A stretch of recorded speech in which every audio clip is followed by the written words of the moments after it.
Book Club is back. We've got a modern classic this time. Tom Wolfe's The Right Stuff, one of my favorites. The book came out in 1979 and won the National Book Award. It was made into a movie starring Ed Harris, Sam Shepard. And here with me are the Book Club regulars, Flora Lichtman, the multimedia editor, and Ned Heist, our senior producer. Welcome. Hi, Ira. Welcome. One of the reasons I love this book so much is because I actually met the man with The Right Stuff, General Chuck Yeager, years ago, and spent time with him on the first shuttle launch. Yes, I've heard. And I understand the General is on the line with us right now. Was that on the first shuttle landing on the lake bed out there? It sure was. Remember that? I remember that very much.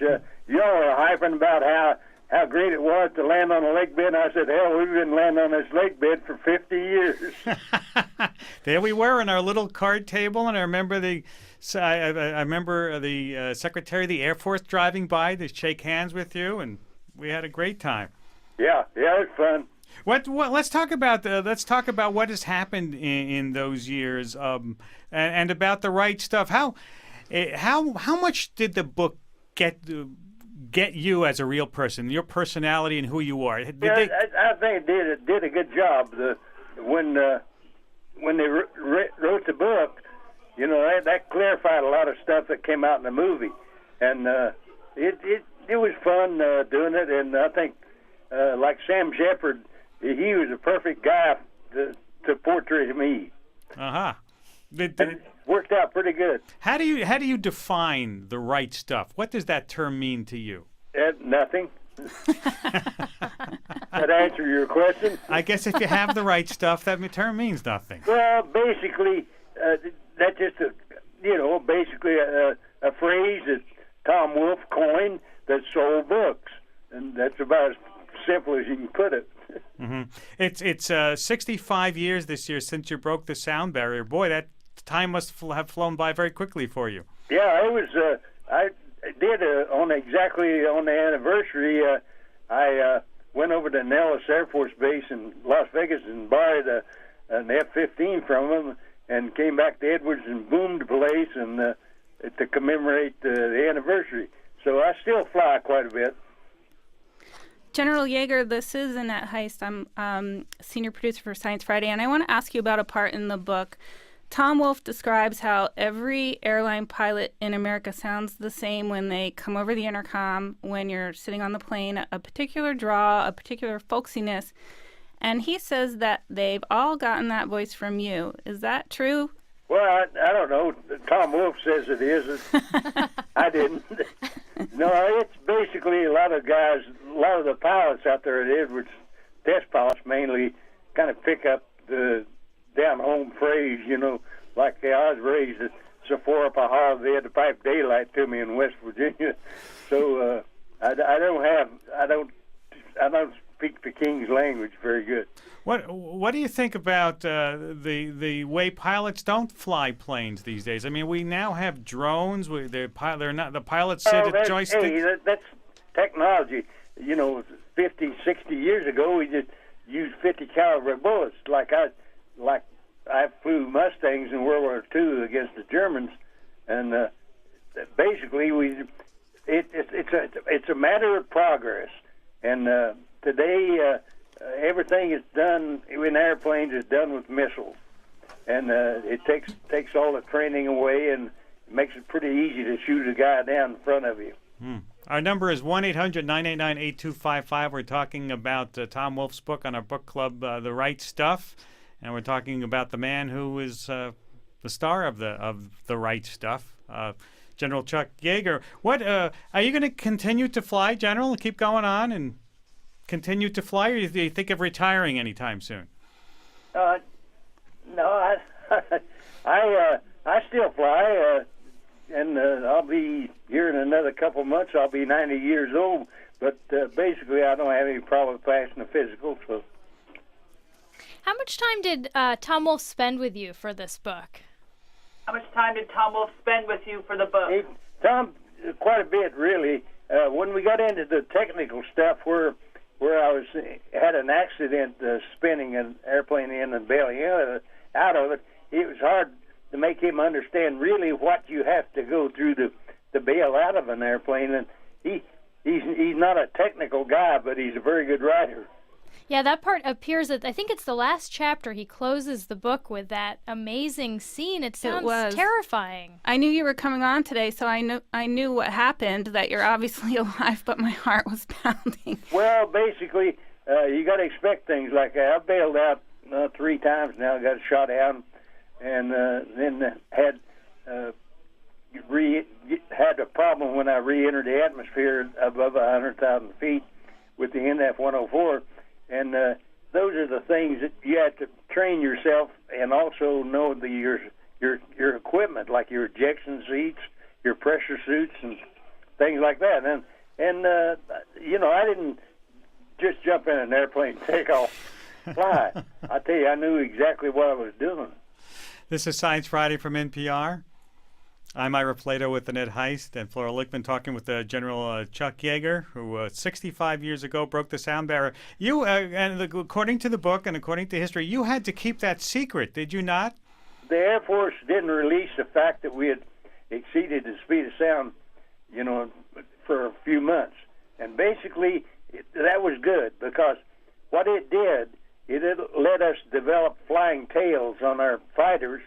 And it took the British and the French and the Soviet Union, about 5 years to solve their problem with flying tails. And we did it in the old days, and because that was our job. There was fear at that point, and what were you feeling as you got close to Mach 1 and got close to the sound barrier? What might happen? Hey, you're busy. That's about the extent of it. What do I do next? You really don't have any feeling at all, but you just, that's your job, and you do it.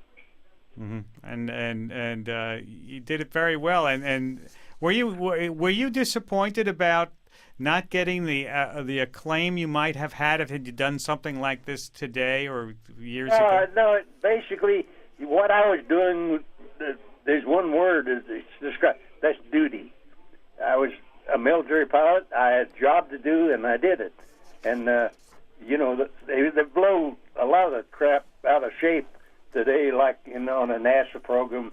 Man, it was really. I was just thinking back on the first shuttle landing on the lake bed when I was sitting there with, was it Ira? That's me. Oh, okay. You remember that? I certainly do. Okay. I said to myself, time has passed.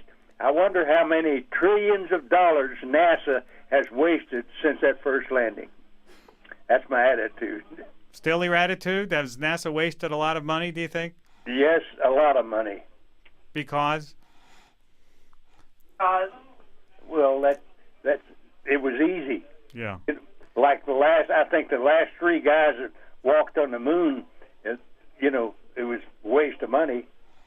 Should we not waste money going to Mars, do you think? I not only will say yes, I'll say hell yes. Well, General Yeager, I want to... Ridiculous, Yeah. How long does it take you to get there? We've already got rovers on Mars. We know what it is, and why it'll take 4 months to get a guy there. And to me, it's a pretty bad waste of time and money. Well, General Yeager, I want to thank you very much for taking time to be with us today. Congratulations on the 65th anniversary of breaking the sound barrier. And I'm lucky enough that I still get to fly. And in fact, I was on that day on the anniversary. I was flying an F-15 down at Edwards. So. Yeah. Well, many more years. We'll talk to you later. Thank you very much, and good luck to you. General Chuck Yeager, first man to break the sound barrier, one of the central characters in The Right Stuff. That's what we're talking about on our Sci-Fi Book Club. If you'd like to talk about it, 1-800-989-8255. You can also tweet us at Sci-Fi. Stay with us. We'll talk more about The Right Stuff right after this break. This is Science Friday. I'm Ira Plato. If you're joining us, we're right in the middle of a break from our book club. Our book club today, we're talking about The Right Stuff. And if you're just joining us now, you just missed a really interesting conversation with Book club highlight. General Chuck Yeager. You can catch it on a podcast later. he has never been afraid to say what's on his mind. He told us he sort of said that NASA was a waste of money, but he wanted us to make sure. He called back and said, "I don't mean all of NASA. The unmanned stuff is great. Make sure your unmanned stuff is great." And you can follow Chuck Yeager on his website. It's chuckyeager.com, right? And in the book, he's a central figure.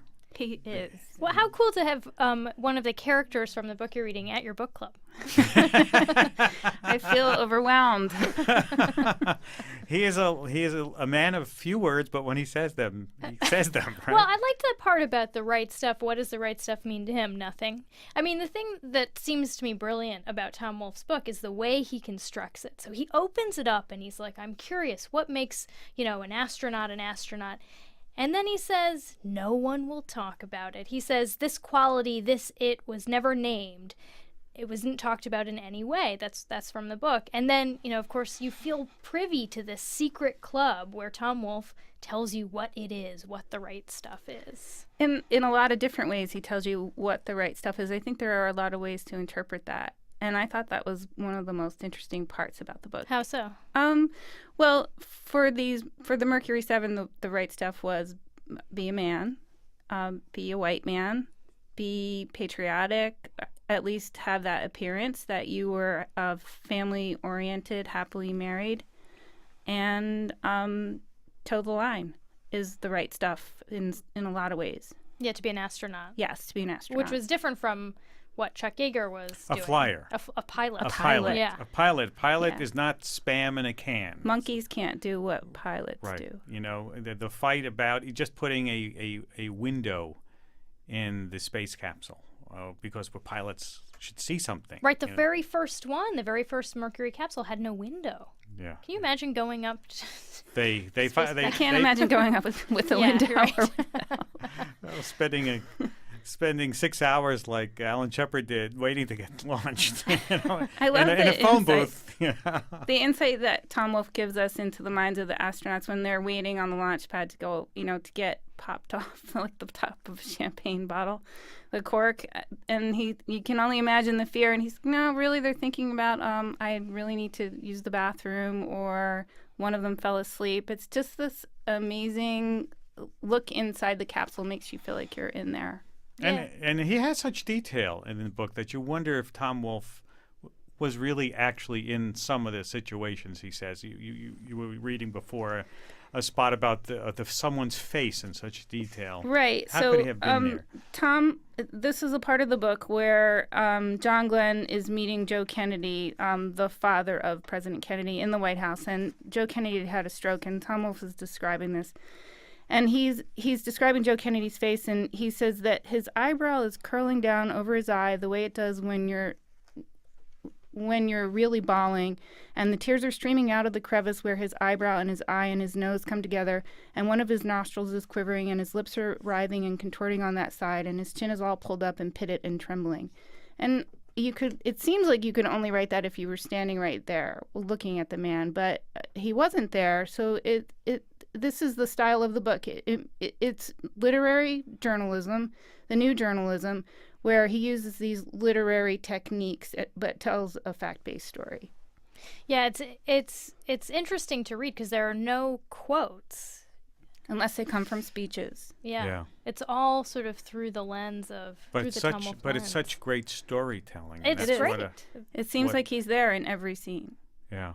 I wonder what he would do if he were to rewrite the book today. Would he write it the same way? Would people demand to have quotes? And would it be different, or are we so just enamored with the first 7 astronauts that even when we went to the moon, people got tired after Apollo 13 was the big one that never made it to the moon, and people were yawning already by that time, and they had more moon missions to go. I think it would be a totally different story today because of it seems like the press agreed to go along with the story in a lot of ways, that these were happy family men, and none of the extracurricular activities, shall we say, that are alluded to in the book came out during that time. Yeah, it was true of the whole Kennedy administration. Right. There was no TMZ .com, where they were going to get the dirt, and it was going to be up on the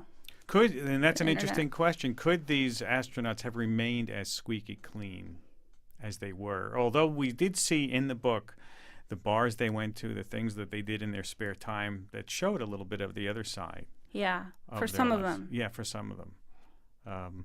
1-800-989-8255 if you'd like to join us on a conversation. Let's see if we get some tweets or phone calls in. A lot of people would like to talk to General Yeager, but he's not here. Sorry, you missed that. But let me see if we get a call or two about him. Let's go to Parker in Gainesville, Florida. Hi, Parker. Hi there. Hi, how are you? Hi. Great to talk to you guys. Thank you. Have you got a question for us? Well, I have a comment. My grandfather's name is Seymour Rosing, and he was a test pilot for Bell Laboratories on the X-1 project. He was the guy that they dropped off the bottom of the big plane and had to land the X-1 as a glider with no engine.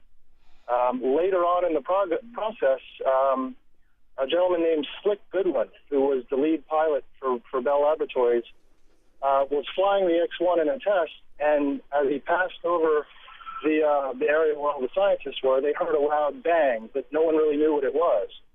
So my grandfather's contention is that Slick broke the sound barrier several years before General Yeager did, and when the Air Force took it over, of course, for public relations, they had General Yeager as the man in the record books. Not to take anything away from General Yeager, he's a great pilot and a credit to pilots in history. But he may not have been the one that broke the sound barrier. Do you know, has he ever been asked about this? There have been conversations. I know my grandfather was talking with Katie Couric for a little while about doing a story, but it kind of fell flat. But Seymour Rosing is still alive, and he's I'm really proud of my grandfather. I think it's a cool thing to be that part of history. That's interesting. It's too bad we couldn't have gotten them both on the show. Yeah. The book. Did your grandfather read the book? Do you know if he read the right stuff? He did, yeah. He's probably not General Yeager's biggest fan. Well, I'm sure they knew him. We have people tweeting wanted me to ask General Yeager if they could pass him a Beeman's. That line from the movie about the gum. And I wonder if some of those little details really happened. Thank you, Parker, for send us a little note about that. Maybe we could follow up. I'd love to. Yeah. Thanks for having me on. You're welcome. Have a good weekend. Yeah. That's what's great we're contemporary historians and people call up, right? And they add a little bits to the history. And one of my favorite parts about history is that just when you think you found the first person, there's always the third person who comes up who's the first. And I have a history question for you, Yes. Ira. So the way this time period is described, people are just in love with the astronauts and sort of riveted by this story. Was that your experience covering it? Yes, because this was a time of when the Kennedys were in the White House, and they used to call this period Camelot. This was the Camelot because this was the perfect first family, where records made about the first family, comedy records, and people were in love with the Kennedys. A great population was in love with the Kennedys. He only won by the squeakiest of 50, maybe a few 100,000 votes over Richard Nixon. But there was a new period in Washington of just being in love with the Kennedys. There's a part of the book where he talks about one of the astronauts, I forget which one, goes to the White House and gets to meet the president and the first lady. And I don't know if this is true, but when that person comes back, the first question that the astronaut wives have is, tell us all about Jackie. Right. Yes. That's what they wanted to know about. Jackie gave us all a tour of the White House I think it was Charles Collingwood on CBS. Gosh, I'm going way back in the way back machine here. But that whole era and the space race and the ability to basically have the technology and the know-how to do whatever we'd like to do, or we could do it. And the whole idea of that space period covering a decade through different administrations, something we think about big projects now that would never last. Now, back then, it started out with Kennedy, went through Johnson, went through Nixon, and and to think that people could either get so tired of it in that short period or run out of money because of the Vietnam War, that we just canceled the last 3 moon missions. We just canceled, Have we seen excitement about science in that way since? I think the Mars rover The stuff, rover stuff. you're Yeah, seeing a that little was bit of really exciting. It's exciting. Yeah. It's exciting now that Curiosity's on Mars and you're To wondering watch that landing. what's that scoop of dirt going to show in it. We keep hearing something's going to be coming from it, but I think people in space, manned space, in those pioneering days, it was really nothing like it. Even though people are in the International Space Station, we never hear anything about that. That's sort of old hat, and we take it for granted. But we had great heroes like Chuck Yeager, and we had comic books about them and TV shows and things. Things were, Lost in Space was a TV show. People were interested. Everything about space was, the Space Needle was created in that time in Seattle. Anything that had a space theme to it, the Jetsons, stuff like that. It's the future, yeah. It was the future, and maybe someone will write a book about, or 100 about those. You did not live through, what did you think about that, Flora? Was that captured enough for you in the book, do you think? It came through as a really exciting time. It made me nostalgic for something I never experienced. And one thing that I was interested in as a modern follower of the space program was how the science sort of got snuck into the astronaut program. So you see that the origins of astronauts and these pilots and this divide between pilot and astronaut, and then science sort of creeped in there. And Scott Carpenter, right, was the astronaut who sort of did a little science, but people sort of turned up their nose at that idea. Well, what's really interesting about the space race, starting with Sputnik, is that it really was not about science. The whole thing was about technology. The German scientists, who are all scientists, came from Germany, from the war, the V2 rockets, and some of them came to the U.S., Wernher von Braun, and some of them went to the Soviet Union, and they were basically German scientists playing with each other again. And that was... that was just technology. We knew how to get into space. We knew how to put rockets up there, and let's make better technology. Some of the science that happened was James Van Allen, one who looked at the Sputniks, he looked at our own satellite and noticed there was a radiation belt. There was real science. Finally some science was happening that came out of the space race. Talking about the right stuff and all kinds of trails leading in different directions. With the book club. On the book club on Science Friday from NPR. So this book was written 33 years ago, Flora. Do you think it holds up? I was reading a criticism of it in The Guardian. We're not going to mention any more of that. But what do you think about the writing style? Oh, I thought that it was masterful. I thought the writing was really masterful. Let's go to see if we can get a quick phone call in before we have to go. Phil in, is it Clark, Wyoming? That's correct. How you doing? I'm sorry. I wanted to make a comment. I haven't read the book, but I saw the movie, and I was very disappointed in one respect. I started Navy flight training in 1962, and I had the good fortune to have both Ed White and Gus Grissom in my helicopter ground school. I thought the movie portrayed Gus Grissom as sort of a whining buffoon, and he was anything but. He was a highly intelligent man. He was funny. He was a class cut-up. He would. I was a cadet, and he would sneak occasionally cadets into the officers' club, which was pretty much against the rules, but he would do it. But he was anything but portrayed in that movie. He was a fine man, very intelligent, knew more about aerodynamics than any other 10 people I ever knew. And that is something that's been stuck in my craw since since the movie came out, and I'm glad to have a chance to air myself. Well, thank you for taking my call. Well, what a personal tragedy this must have been for you with Apollo 1 then, when both of those men were killed. It was a personal tragedy, and it was a great loss for the program. Ed White was he's a much quieter, more low-keyed individual than Gus Grissom was, but he was extremely sharp. As sharp as a military man, and sharp in his knowledge of aerodynamics and just basic flying knowledge. They were both terrific men, but Gus Grissom was. I think it was a great dishonor the way he was portrayed in that movie. I don't know how he was portrayed in the book because I didn't read the book, but the movie did him a great dishonor. Well, I'm glad we could give you an opportunity to get it off your chest all these years. Well, thank you. I appreciate that. You're welcome. And I'm enjoying your program. Thank you very much, and have a good weekend. Thank you. You too. Bye-bye. Book was not terribly kind to Gus, was it? Mm-mm. Well, he was the second to go in the capsule. Is that right? And he lost. The capsule was lost. There were a lot of phraseologies that came out of the book. They said he screwed the pooch was something. We also had the right stuff came into the vernacular. What other kinds of pushing the envelope came into the vernacular. All kinds of stuff that we take for granted. Probably people don't even know where it came from in the book. Mm-hmm.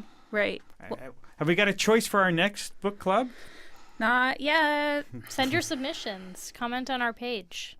And it's going to be hard to top having General Yeager, main character from the book. Send your suggestions and your guest suggestions too.